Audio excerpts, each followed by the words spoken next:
Semua karena kasih Tuhan. Itu sebabnya biarlah setiap kami yang ada, baik itu dari anak-anak sekolah minggu, remaja, muda-mudi, yang saat ini ada, bahkan para orang tua yang ada, kami percaya Tuhan yang sudah pelihara kami. Dan Tuhan juga yang sudah menolong setiap kami. Itu sebabnya Bapak, biarlah kami menghargai kasih Tuhan, anugerah Tuhan dan pertolongan Tuhan. Malam hari ini Tuhan, biarlah setiap kami mau mendengarkan firman Allah, dan kami mau sama-sama belajar melakukan firman Allah. Bukan hanya sekedar mendengar, tetapi kami mau sama-sama melakukan dan hidup di dalam kebenaran-Mu. Terima kasih Bapa di sorga, terpuji mulia nama-Mu. Kami percayakan pelayanan firman Allah dari awal sampai akhirnya di dalam tangan Tuhan dan pimpinan Roh Kudus akan berkarya. Terima kasih, terpuji mulia nama-Mu. Dalam nama Yesus kami berdoa dan mau sambut firman Allah. Haleluya. Sama-sama kita berkata amin. Shalom Bapak Ibu. Selamat hari Natal anak-anak sekolah minggu, remaja dan para muda-mudi. Selamat Natal. Haleluya. Malam hari ini satu kehormatan bagi saya, gembala bahkan wakil gembala kita. Saya mau Natal. Selamat hari Natal semuanya, haleluya. Selamat hari Natal. Para muda-mudi, para remaja, tolong perhatikan apa yang mau Tuhan katakan kepada setiap kita malam hari ini. Ya. Saya mohon dia masih berdiri. Kalau ada tempat duduk di depan ini, masih ada tempat duduk, saya persilakan masuk. Kita mau mendengar firman Allah yang menjadikan kebutuhan rohani kita. Di depan ini ada 5, 6, 7, 8 kosong bangku. Haleluya. Nah, kekasih dalam Tuhan, selamat malam buat semua kita. Biarlah Tuhan yang memperhatikan itu tetap melihat dan memperhatikan seluruh kehidupan kita, baik dari orang tua, bahkan muda-mudi dan para remaja. Setiap kita adalah orang-orang yang butuh firman Tuhan. Gak bisa dipungkiri. Karena di surga nanti semua orang dari kalangan muda tua ada di sana. Tapi orang-orang yang masuk ke sana adalah orang-orang yang taat, setia, dipilih dan terpilih. Bertahan untuk kebenaran, bertahan untuk Tuhan. Apapun yang terjadi, mari kekasih dalam Tuhan, Bapak Ibu Saudaraku, anak-anak kekasih di dalam Tuhan, mari tetap pelihara iman. Tetap belajar apa maunya Tuhan dalam hidup saudara-saudara semua. Ya. Para remaja, perhatikan ini firman Tuhan, dan muda-mudi juga perhatikan ini firman Tuhan. Kalau saya melihat tadi keteraturannya, ya, keteraturannya maju ke depan dan sampai pulang, dan waktu menyanyi pun saya perhatikan semuanya kok bagus sekali gitu. Sangat teratur. Tapi apakah, yang menjadi pertanyaan saya di sini begini, apakah di rumah seperti ini? Nah, kalau saya lihat di sini satu orang yang ngatur. Kenapa bisa teratur?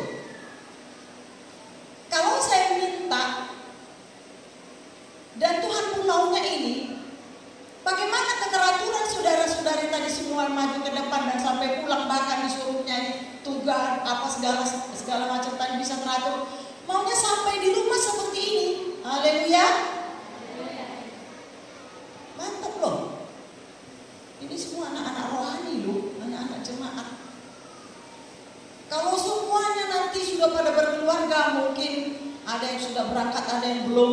Kalau semua masing-masing ini sudah punya pasangan masing-masing, saudara, dan semuanya taat kepada Tuhan, wow, luar biasa.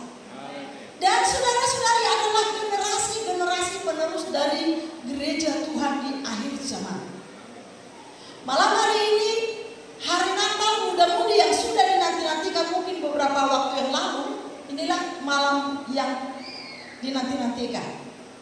Tapi yang menjadi keinginan Tuhan, apakah saudara-saudara tahu?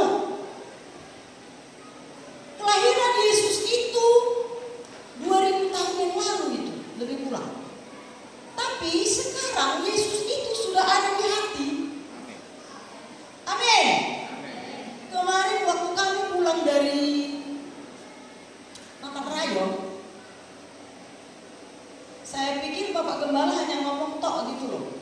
Di hati saya. Ternyata waktu Jevania ngambek mau ikut orang tuanya, bapak ibunya ke jalan, entah kemana lah mau pergi. Rupanya dia ngambek di mobil. Bapak Gembala bilang, "Opung, coba tanya dulu si Jevania itu, ada nggak di hatinya Yesus?" Saya tanya, langsung tertawa. Dari yang ngambek, dari yang putih wajahnya, mukanya, langsung ketawa. Ternyata anak sekecil ini pun bisa mengerti. Belum saya tanya, tapi sudah ditunjukkannya di hatinya ada Yesus. Saya pikir setelah waktu Bapak Gembala ngomong, enggak betul itu. Ternyata, nah kalau malam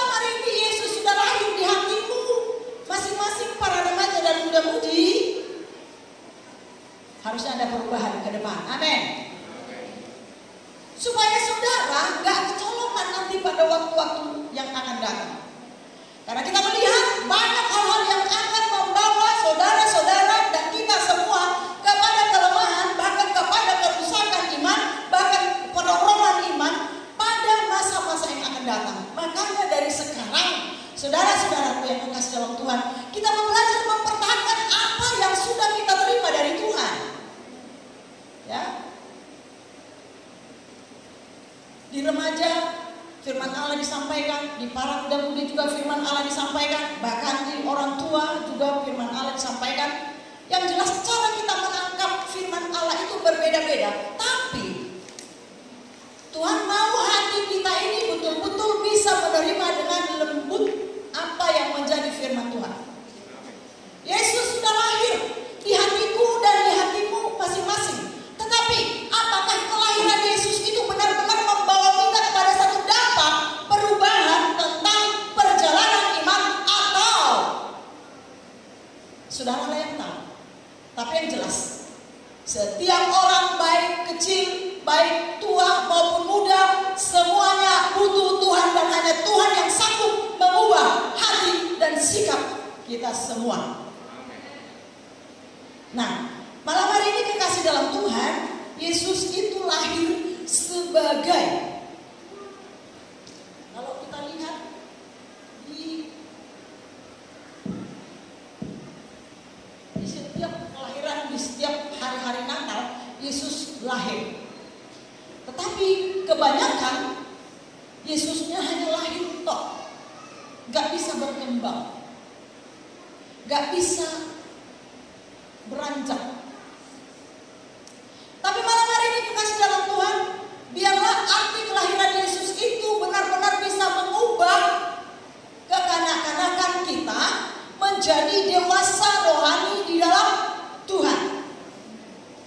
Ya, perayaan Natal itu bukan hanya sekedar merayakan. Apalagi sekarang zaman-zaman Covid. Seharusnya zaman-zaman seperti ini kita harus lebih bergiat lagi untuk mencari dan mengutamakan Tuhan supaya hidup kita aman dan tentram. Karena firman Tuhan juga katakan hanya dekat Allah saja. Betul nggak ini? Jangan-jangan hanya di luar kepala aja kita tahu. Hanya dekat Allah saja, aku tenang, amin, amin. Ada juga karena Covid gak ibadah. Bagaimana ketenangan itu, saudara? Kelahiran Yesus itu membawa kita kepada penyertaan-Nya. Maksud dan tujuan Tuhan itu lahir membawa setiap umatnya kepada keselamatan. Ya, kalau kita melihat di dalam Matius sebentar, yang dikatakan dinamakan Yesus, ayat 21 dari Matius pasal 1.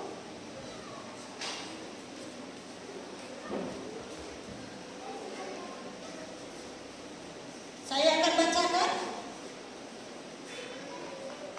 Kalau nggak kita baca bersama-sama. 1, 2, ya. Ia akan melahirkan anak laki-laki, dan engkau akan menamakan dia Yesus, karena dialah yang akan menyelamatkan umatnya dari dosa mereka. Dan ayat 23-nya, 1, 2, ya. Sesungguhnya anak darah itu akan mengandung dan melahirkan seorang anak laki-laki, dan mereka akan menamakan dia Immanuel, yang berarti Allah menyertai kita. Kelahiran Yesus yang dinubuatkan 2000 tahun yang lalu adalah untuk menyelamatkan. Tetapi sampai pada saat ini, saudara, jangan hanya lahir terus. Setiap Desember merayakan kelahiran Yesus.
Nah, orang yang dewasa, ya, biarpun remaja, biarpun muda-mudi, biarpun orang tua, orang yang dewasa, dia tidak akan gampang tergeser oleh perkara apapun.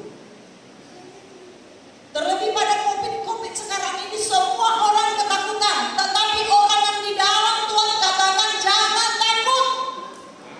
Karena ada pembelaan Tuhan, ada pemeliharaan Tuhan. Itulah yang disebut Dia menyertai kita, yang disebut Immanuel. Nah, kita melihat dulu di Matius pasal ke-10.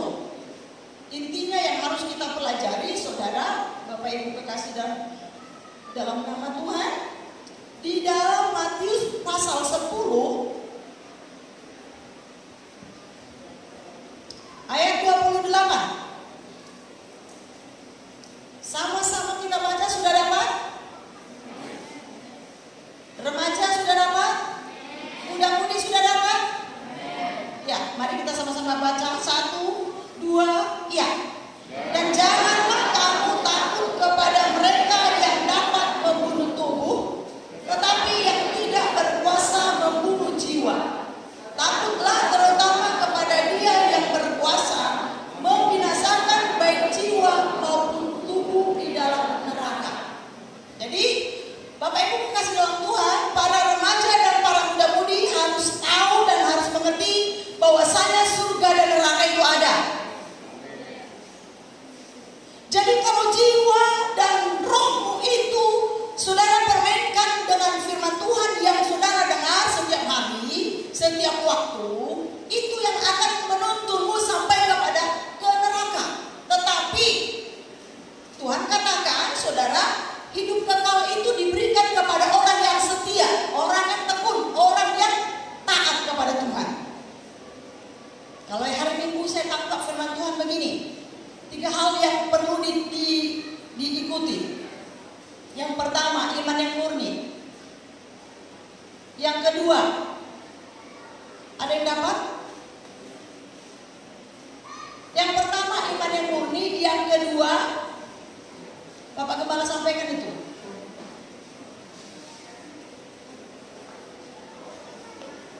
Ada 3 hal, saudara. Yang pertama, iman yang murni. Yang kedua, taat. Yang ketiga,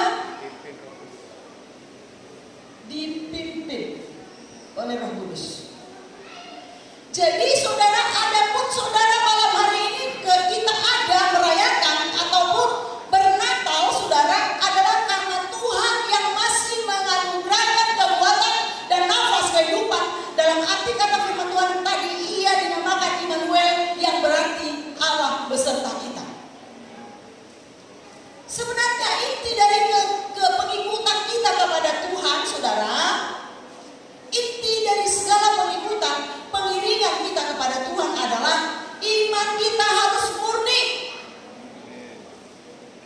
Yang kedua tadi dikatakan, kita harus taat dan setia. Jangan yang sudah dipanggil terdahulu menjadi yang terkemudian karena tidak taat dan tidak setia. Dan yang ketiga, hidup dipimpin oleh Roh Kudus. Jadi kekasih dalam Tuhan, saudara-saudari, para remaja dan para muda-mudi, belajarlah bagaimana untuk hidup di dalam Tuhan. Kalau saya melihat sekarang ini banyak sekali orang tua yang mengeluh karena anak-anaknya lebih cinta kepada handphone daripada kepada orang tua. Buktinya bagaimana?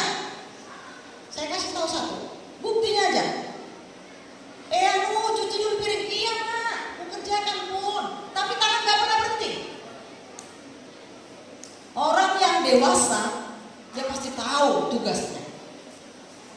Orang yang sudah remaja, tahu firman Allah, dia pasti tahu menghormati orang tuanya.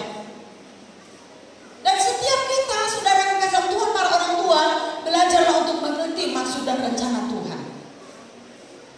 Haleluya. Natal, Yesus lahir, dan Yesus lahir bukan terus kanak-kanak, tetapi tetap meningkat sampai kepada kedewasaan. Dan hanya orang yang dewasa dijadikan mempelai. Bagaimana Bapak Ibu, saudara yang kasih dalam Tuhan? Mari kita belajar bersama-sama lewat momen Natal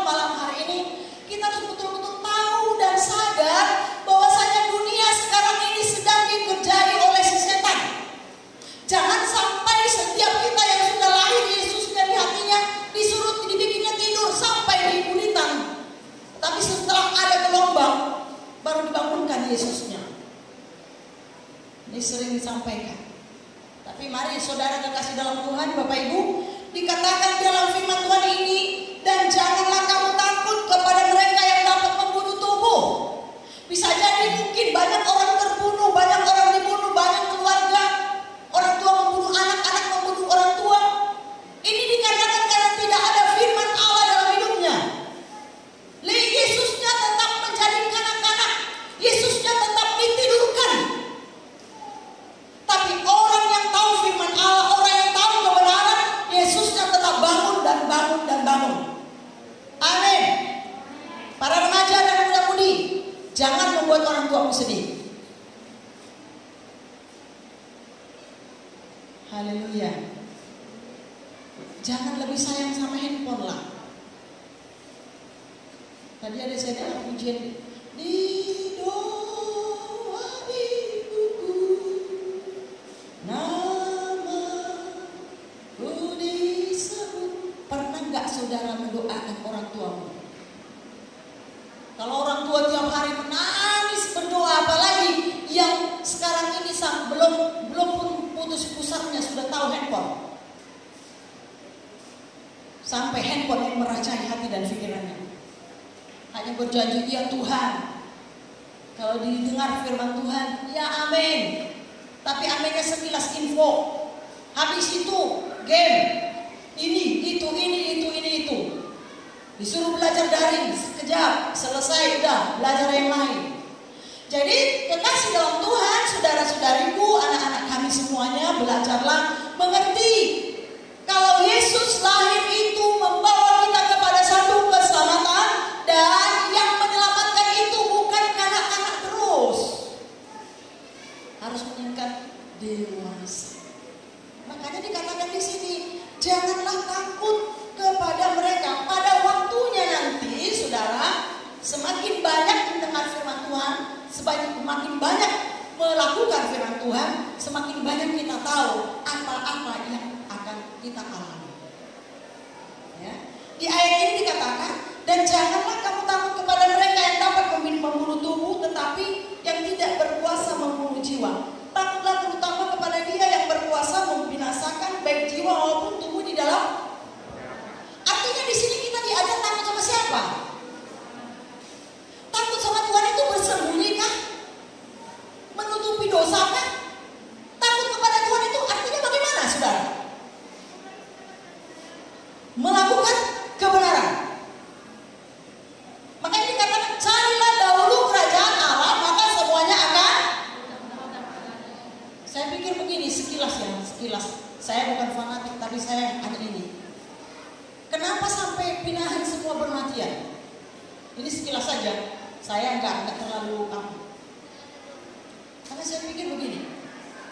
Banyak kali jemaat, banyak kali orang Kristen mendahulukan pinahan daripada mendahulukan Tuhan. Betul enggak? Kenapa enggak ibadah? Maaf, Pastor Mudari. Kenapa enggak ibadah? Pinahan kami beranak. Carilah kerajaan Allah itu kita letakkan di mana, Bapak Ibu? Si Pata memang Haji Doroha dibinasakan semua pinahan. Memakan apa kita? Secara manusia. Karena manusia itu nggak mau dengar kepada Tuhan. Selalu kanak-kanak, aku ibadah pun begininya. Yesusnya hanya lahir dan lahir. Kan banyak orang sekarang hanya lahir, nggak tahu kebenaran. Sudah remaja seperti ini nggak dibawa ke gereja. Sudah para muda-mudi nggak diajar firman Tuhan. Bagaimana mau mengajar? Orang tuanya pun nggak mau belajar. Itu loh. Sedangkan yang sudah mati-matian pun orang tua belajar firman Tuhan, anaknya masih ada yang kurang ajar. Ya, mungkin pedas ya, tapi itulah yang Tuhan mau dalam hidup kita. Kalau kita dewasa, kita tidak akan tersinggung dengan apapun firman Allah yang disampaikan. Jadi kekasih dalam Tuhan, banyak sekali orang mengutamakan pribadi, mengutamakan sendiri, mengutamakan yang lain daripada mengutamakan Tuhan. Sehingga hari Minggu pun dianggap biasa-biasa saja. Gak ibadah juga gak masalah. Itu yang membuat ya sedikit mungkin ya, sedikit gitu. Tapi memang Tuhan gak pernah marah. Cuma secara manusia aja. Lebih mengutamakan pinahan daripada Tuhan. Yesus lahir, ada juga yang gak mau menerima kelahiran itu. Nah beginilah terus. Toh lemak sarung badai. Kan seperti itu. Makanya saudara, kalau kita gak memperbendaharai hidup ini dari sekarang tentang firman Tuhan, masanya yang akan datang, saudara akan dianiaya hanya karena kebenaran. Mampu gak? Akan datang waktunya. Orang akan pergi ke sana kemari mencari firman, tapi gak ketemu lagi. Makanya kita harus memiliki perbendaharaan firman. Kalau orang dari kampung sana, saudara, anaknya merantau dikasih bekal itu, supaya tahan uji, supaya tahan bal-bal, supaya tahan begini. Tapi Tuhan membekali kita dengan firman Allah, artinya kekuatan kuasanya diberikan kepada setiap kita, supaya kita tetap kuat dan bertahan dalam segala hal. Nah, kalau kita tidak terima, bagaimana? Bapak Ibu, bagaimana anak-anak Tuhan? Dari sekarang, setiap minggu, malam minggu, setiap hari ibadah, Tuhan berfirman. Tapi kalaupun kita nggak ibadah, bagaimana? Sedangkan yang ibadah pun kadang-kadang nggak bisa terima, karena ada pikiran ini dan itu, terlebih yang pegang handphone dalam ibadah. Makanya saya kurang setuju di hati saya. Saya kurang setuju pakai handphone. Terus terang, jujur saya kurang setuju pakai handphone membaca firman Tuhan. Saya tetap bawa Alkitab walaupun saya bawa handphone. Karena saya tahu gangguan dari kiri kanan muka belakang atas bawah dari handphone itu. Sekali lagi saya hanya sampaikan ini supaya kita mengerti anak-anak remaja, para muda-mudi yang sekarang ini sedang dirusak pikirannya oleh karena handphone, sehingga kelahiran Yesus itu hanya sekedar perayaan. Kelahiran Yesus itu hanya sekedar untuk meramai-ramaikan saja. Sementara firman Tuhan hanya disepelekan.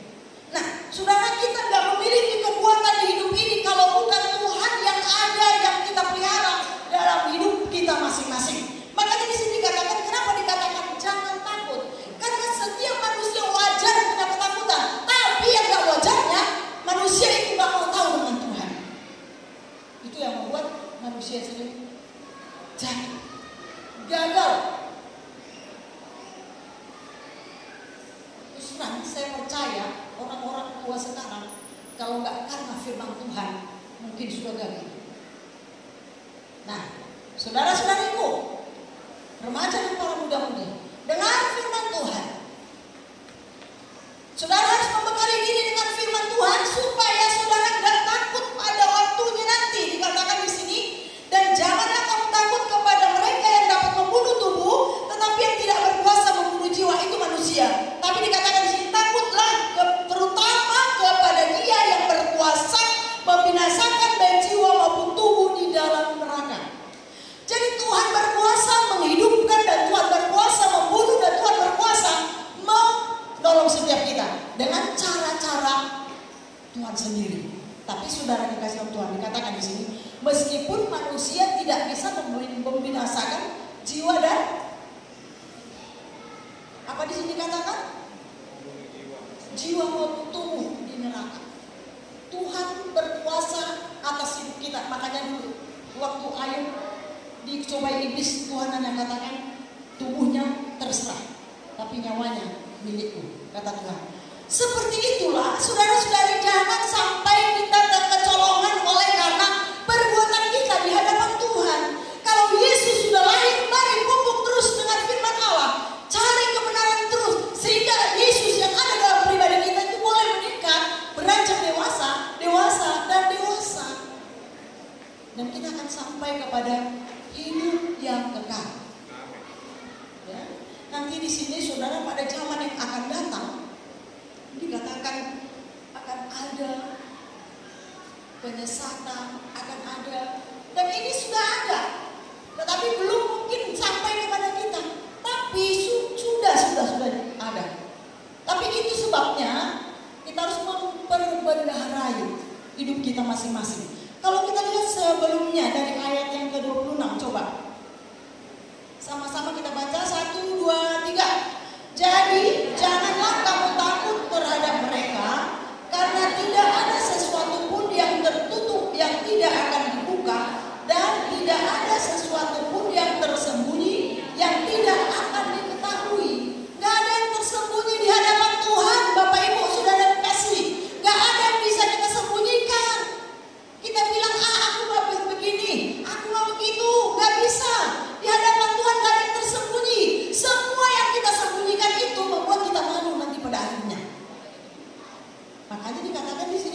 janganlah kamu takut. Malam hari ini masih 2 kali firman Tuhan disampaikan, janganlah kamu takut, janganlah kamu takut. Dan banyak ketakutan-ketakutan yang lain yang Tuhan katakan kepada setiap umat Tuhan. Tapi yang jelas Tuhan hanya inginkan kita harus berani bersaksi kalau Yesus adalah Tuhan, Yesus adalah Juru Selamat, Yesus adalah Penolong, Yesus adalah Immanuel bagimu. Jadi saudara, para remaja di sekolah jangan takut mengikut Kristus. Apalagi daerah kita ini daerah seperti itu. Kamu orang Kristen enggak? Ya gitulah. Harus tegas. Mudah-mudahan juga jangan sampai terseret kepada yang lain karena cantik, karena ganteng, karena banyak duit. Sampai terjual Yesusnya. Jangan sampai neraka bagianmu. Nah, para muda-mudi remaja, para remaja ya, belajar mengakui, percaya kepada Tuhan. Kekasih dalam Tuhan, percaya itu artinya, coba dari remaja, coba jawab dulu satu kata. Percaya itu bagaimana? Kalau suruh jawab agak sulit ya. Percaya yang saya pelajari, percaya yang saya dapati, berserah total dan mengakui. Jadi nggak malu-malu. Ada kawan begini, pergi ke daerah gereja bawah, makan, nggak berdoa, itu nggak mengakui namanya, itu nggak percaya Tuhan. Ngapain harus malu berdoa? Ngapain harus malu bersaksi kalau Yesus itu Juru Selamat kita? Makanya di sini katakan janganlah kamu takut terhadap mereka. Mereka ini bisa saja orang yang tidak mau tahu dengan Tuhan, orang yang tidak mau tahu dengan kerajaan Tuhan, orang yang tidak mau tahu kekristenan. Walaupun dia disebut Kristen, KTP-nya Kristen sejak lahir, tapi banyak juga orang masih tua nih. Tak perlu kita takut. Kerjakan bagianmu kepada Tuhan. Tuhan akan memberkati kita.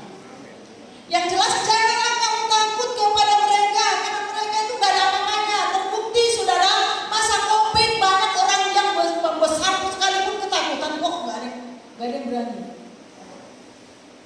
Takut mati.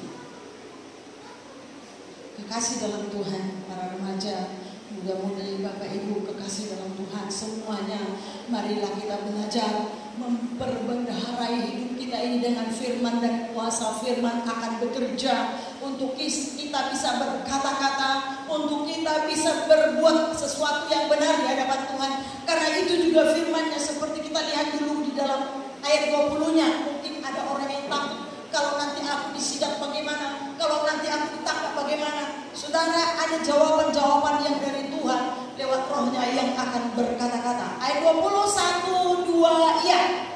Karena bukan kamu yang berkata-kata, melainkan Roh Bapamu, Dia yang akan berkata-kata di dalam kamu. Makanya kekasih dalam Tuhan, ketiga hal yang saya katakan tadi, iman harus murni, taat dan setia, hidup dipimpin oleh Roh Kudus. Inilah yang akan membawa kita kepada kedewasaan rohani, dan Roh Kudus dalam pimpinannya yang membawa kita kepada kedewasaannya, sehingga kita tahu untuk melakukan kebenaran. Seperti dikatakan di sini, karena bukan kamu yang berkata-kata. Aku kan gak pintar ngomong. Siapa suruh pintar ngomong? Gak perlu pintar ngomong untuk hidup dalam Tuhan. Gak perlu pintar ngomong untuk hidup dalam Tuhan. Tapi penurutan, ketaatan dan kesetiaan itu yang paling penting di hadapan Tuhan. Maka Roh Kuduslah yang memimpin kita. Untuk saudara-saudariku, anak-anak Tuhan, mari belajar hidup meraih Roh Kudus. Yang sudah penuh Roh Kudus, kembali kobarkan Roh Kudus. Yang sudah pernah mungkin sekarang ini masih melempem atau karena masa lalu, masalah-masalah yang datang, sehingga Roh Kudus melempem. Malam hari ini, pimpinan Roh Kudus akan membawa kita kepada kedewasaan. Kita tahu Yesus lahir, dan Roh Kudus yang ada dalam diri kita itu yang akan memimpin kita sampai kita meningkat kepada kedewasaan. Sampai pada waktunya nanti kita tidak akan takut lagi oleh karena walaupun kita terbunuh hanya karena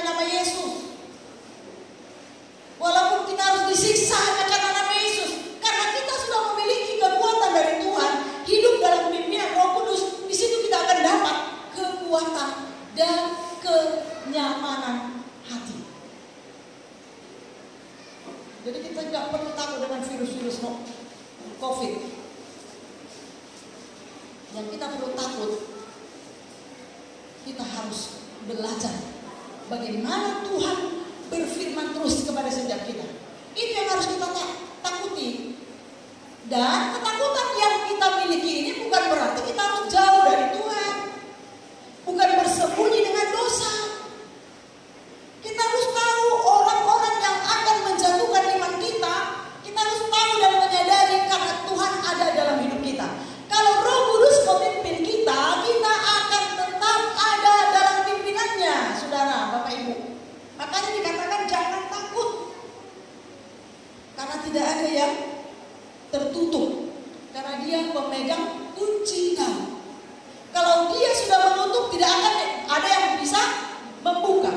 Kalau Dia sudah membuka, tidak akan ada yang bisa menutup. Itulah kekuasaan Tuhan yang luar biasa. Itulah kekuasaan Yesus yang sudah lahir di hidup kita masing-masing. Nah, remaja, para muda-mudi, belajarlah bagaimana memegang firman Allah, belajar untuk berani bersaksi, belajar untuk tetap berkata-kata hanya untuk kemuliaan Tuhan, hanya untuk keselamatan orang-orang di sekitar kita ini, saudara. Di sekolah lah, di pekerjaan kan, jangan diam. Dan kalau saudara makan, jangan sampai gak berdoa. Tuhan tahu, Tuhan mengerti. Betul, Tuhan tahu dan lebih tahu Tuhan. Tapi Tuhan mau saudara kerjakan firman Tuhan. Tuhan mau kita kerjakan apa maunya Tuhan. Jadi saudara, kalaupun kita mau berkata-kata untuk kebenaran, walaupun orang mengejek kita atau seolah-olah bagaimana, Tuhan ada di pihak kita. Karena Dia yang akan berkata-kata lewat bibir kita. Jadi saudara-saudara kekasih dalam Tuhan, Bapak Ibu yang kekasih dalam Tuhan, mari kita mau belajar bersama-sama. Kalaupun anak-anak kita masih seperti ini keadaannya di rumah mungkin, kita harus tahu ada hikmat Tuhan, ada kuasa Tuhan yang menolong setiap kita. Dan saya percaya waktu Tuhan adalah waktu yang terbaik. Waktu Tuhan adalah waktu yang sangat indah untuk kita benar-benar belajar bagaimana Tuhan akan bekerja di rumah tangga kita masing-masing. Kadang-kadang memang percuma dong, nggak gudang ibadah, nggak gudang membaca firman Tuhan alai, jangan dong. Ekelek pesomoni dengan anak-anak Tuhan, remaja dan muda-mudi, janganlah sampai orang tua kecewa dengan perbuatan saudara. Jangan sampai orang tua kecewa dengan ngecuekan saudara. Disuruh ini, ya. Disuruh itu, ada yang diam sama sekali, nggak mau. Tapi kalau sudah marah nanti orang tua, marah-marah aja. Nah, ini yang sering terjadi. Orang tua nggak akan mau marah kalau saudara penurutan. Bagaimana? Remaja yang mau beranjak dewasa ini memang agak-agak susah diatur. Tapi tadi kok Ibu Jane ngatur gampang kali ya. Saya berpikir di situ. Kenapa di rumah orang tua sampai mengeluh bagaimana. Tapi saya percaya lewat momen Natal malam hari ini, ya, firman Tuhan yang saudara sudah dengar, saudara akan mengerti bahwasanya Tuhan mengasihimu dan Tuhan mau memakai pribadimu lepas pribadi, asalkan dengar, setia, dan belajar untuk firman Allah. Apa yang saudara dengar itu biarlah membuat hatimu tahu kebenaran, ya. Nah, saudara, dikatakan di sini bukan kamu yang berkata-kata. Nah, kalau kita lihat di ayat firman Tuhan tadi, jangan kamu takut. Pada masanya nanti, pada penyesalan, dan kita sudah lihat di televisi, ya. Saudara mungkin banyak nonton di televisi, ada yang dimutilasi kakinya di sana, tangannya di sini, kepalanya di sana, kakinya di sini, semua dimutilasi. Ini semua pekerjaan setan. Dan setan ingin kita semua binasa. Dan saat ini saudara, setan sedang sadar.